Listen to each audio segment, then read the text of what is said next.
Waalaikumsalam warahmatullahi Terima kasih atas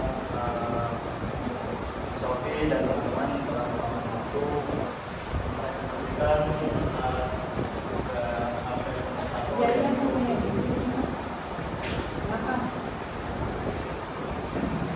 Kelompok satu dari literatur review perang dinamika berbeda dalam sistem pengelolaan energi di beberapa IPA Kabupaten Jember.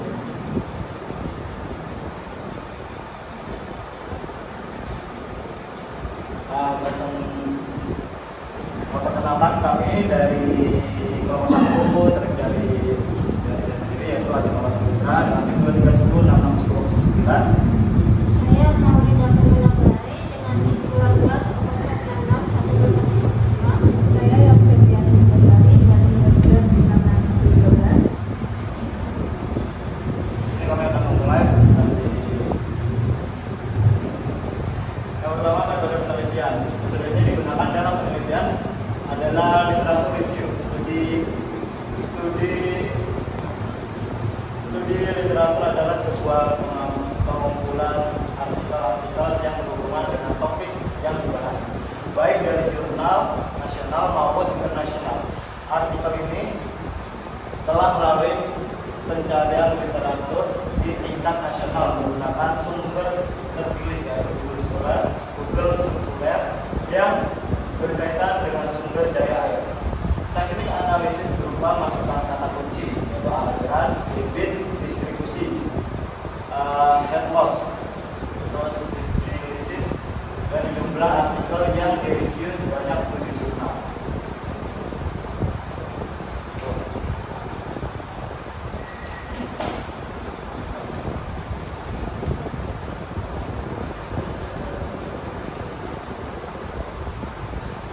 Sembilan pembahasan kami dibagi menjadi 4 poin, yaitu desain hidrolisis sistem pengaliran, yang kedua kecepatan dan debit aliran, yang ketiga heat loss, yang keempat kecepatan dan debit aliran.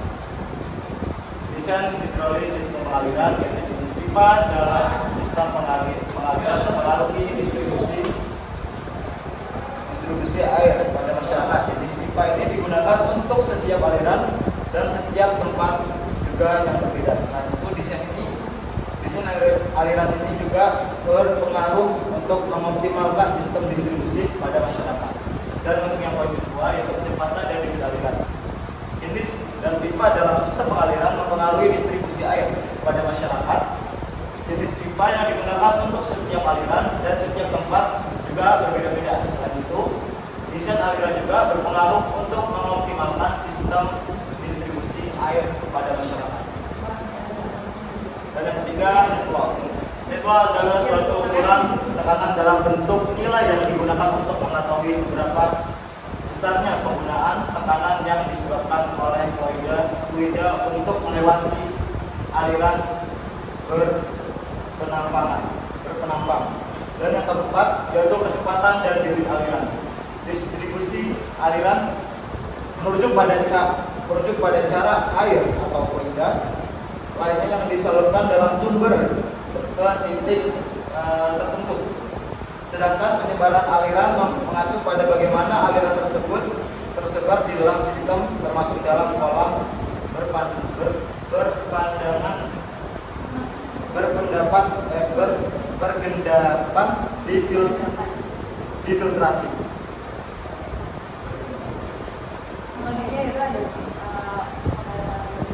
desain dalam sistem pengaliran di mana jenis pipa dalam sistem pengaliran mempengaruhi distribusi air pada masyarakat. Dan jenis pipa ini digunakan untuk setiap aliran dan setiap tempat itu juga berbeda-beda. Nah, selain itu, desain aliran itu berpengaruh untuk mengoptimalkan sistem distribusi air kepada masyarakat serta memastikan bahwa air yang didistribusikan itu dapat diberikan kepada masyarakat dan juga air yang diolah mengalir sesuai dengan fungsinya. Jenis pipa yang digunakan dalam sistem pengairan air untuk distribusi beberapa tempat berbeda juga berdasarkan satu dari seluruh 70 jurnal yang kita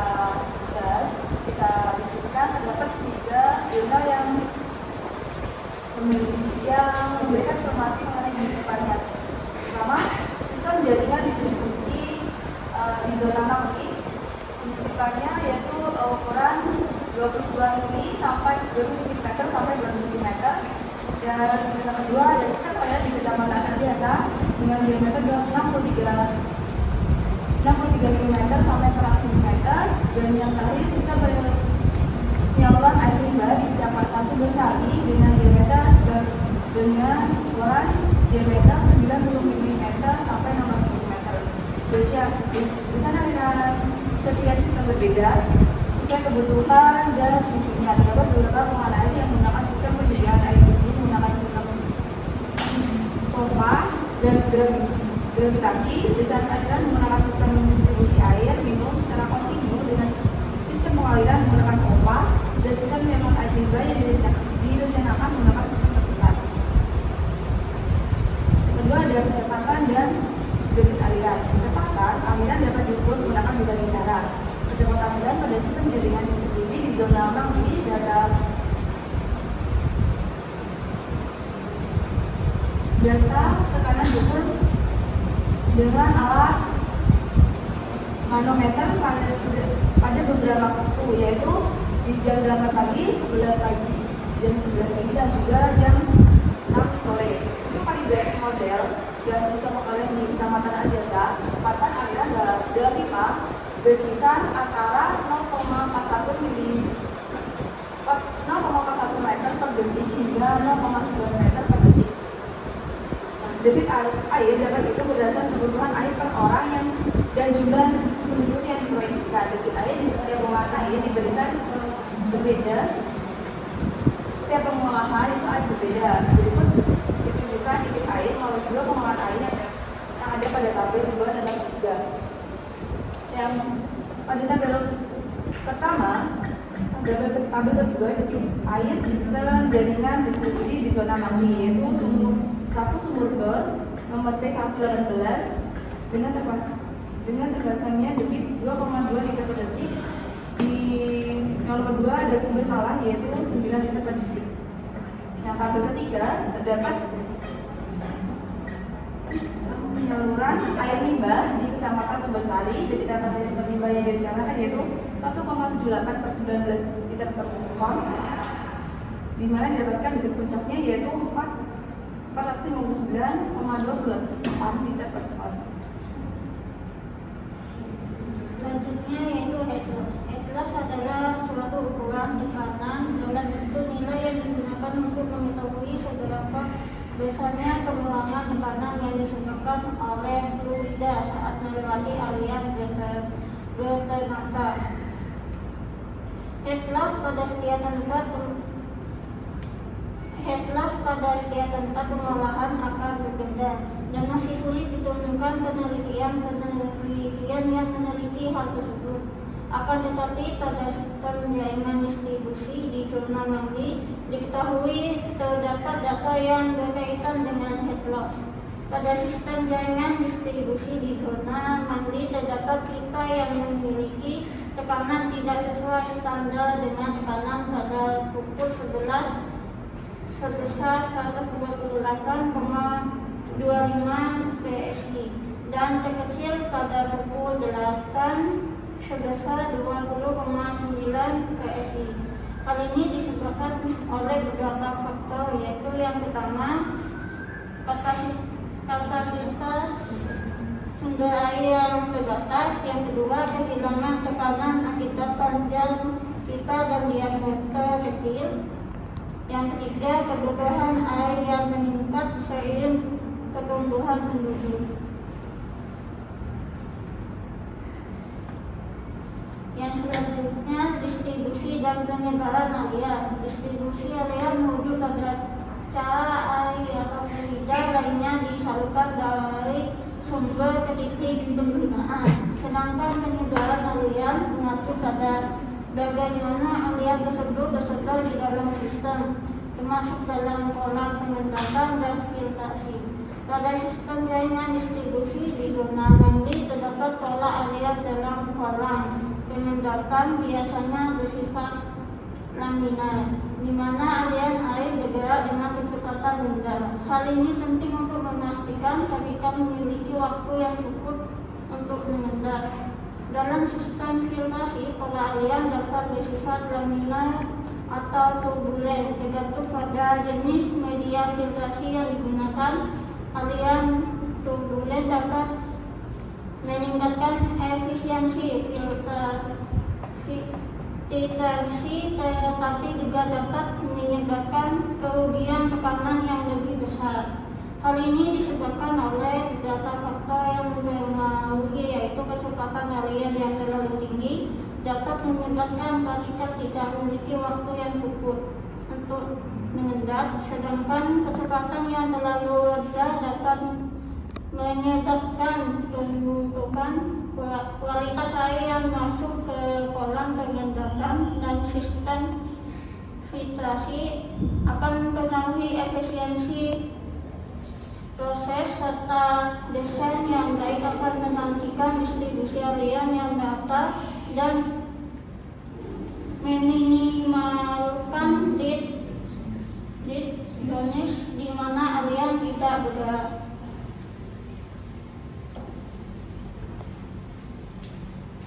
Kesimpulan kami yaitu pengelolaan air memiliki potensi besar terhadap pertumbuhan penduduk untuk masa mendatang. Pengelolaan air tidak semudah yang dikira. Pengelolaan harus memperhatikan setiap bagian kecil dari sistem pengelolaan sampai pada sistem penyaluran distribusi air kepada masyarakat. Sistem pengaliran mulai dari pengelolaan pipa, desain aliran pipa yang digunakan kecepatan aliran mulai dari faktor ketinggian, kemiringan, dan ukuran pipa. Debit aliran, kerugian dari tekanan air di setiap segmen, serta pola aliran pada masing-masing terhadap tahapan, terutama pada kolam pengendapan dan filtrasi. Akan tetapi di setiap tempat pengelolaan air dan sistem pengelolaan air dari sistem pengelolaan pengaliran tidak sama, tergantung pada pengelolaan berdasarkan fungsi dari manfaatnya kepada masyarakat. Sedangkan untuk penelitian secara rinci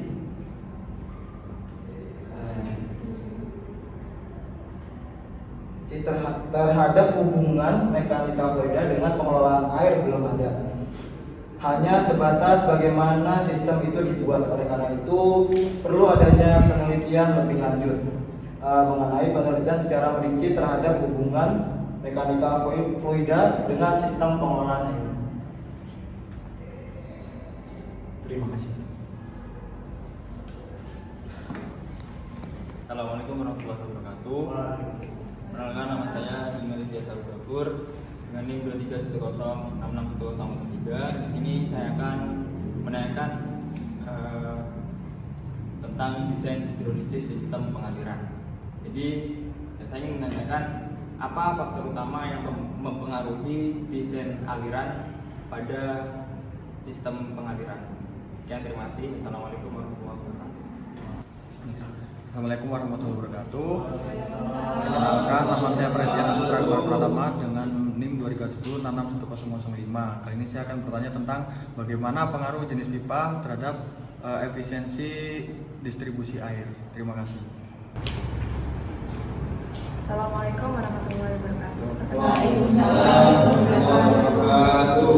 Perkenalkan, nama saya Melda Hersita dengan NIM 2310661004. Ingin bertanya ke kelompok 1 dengan pertanyaan pada dasarnya sistem penyediaan air bersih di daerah Jember kebanyakan menggunakan sistem apa?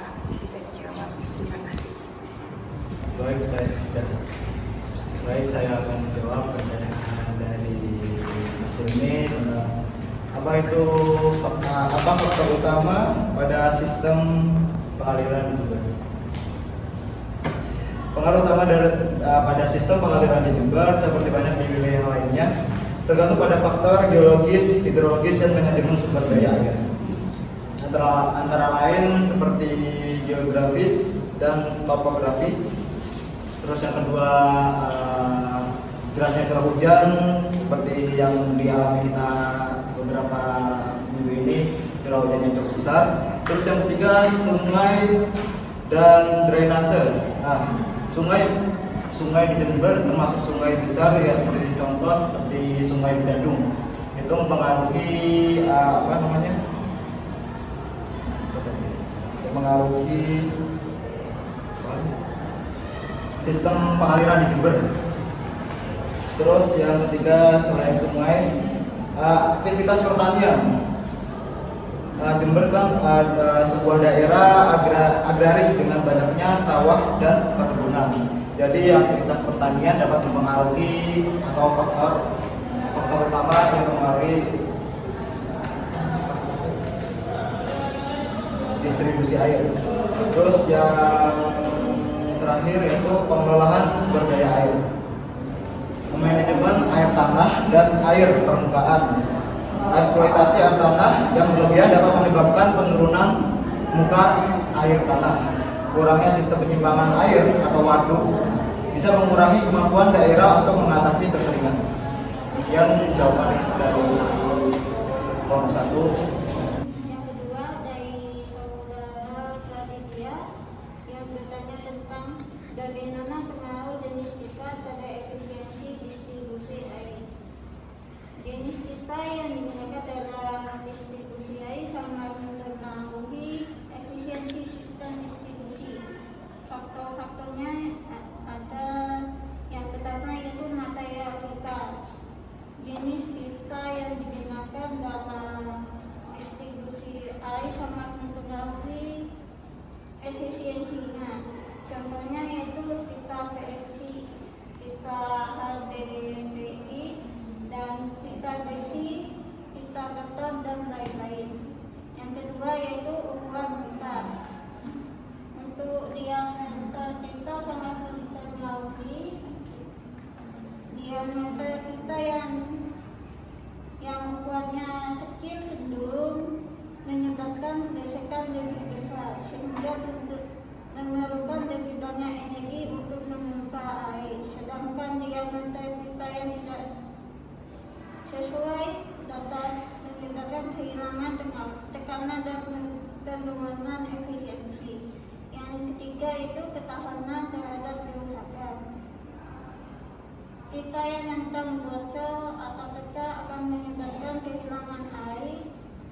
Ini yang material seperti HDPE lebih tahan terhadap pergerakan tanah. Yang keempat, sifat hidrolik.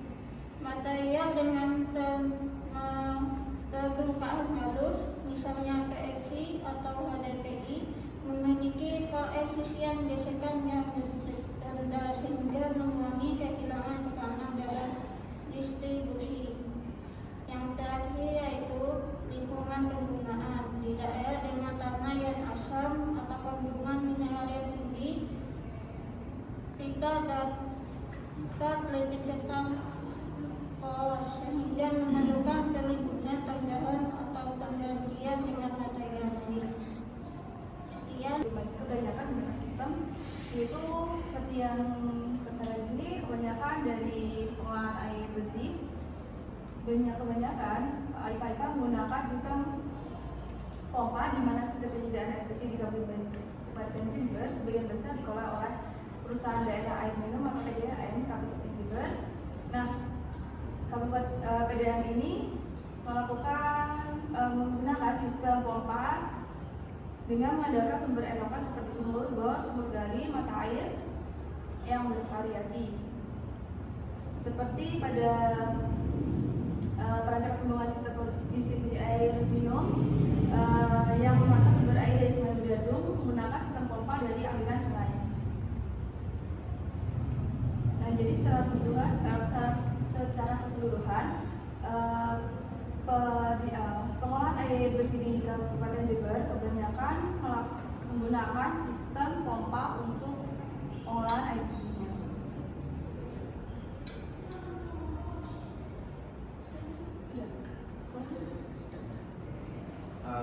Sudah Bu? Ditutup? Sudah, iya, tutup. Lanjut. Oke, sekian presentasi dari kelompok 1.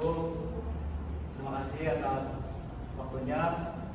Wassalamualaikum warahmatullahi wabarakatuh. Waalaikumsalam warahmatullahi wabarakatuh. Close untuk kelompok 1 ya.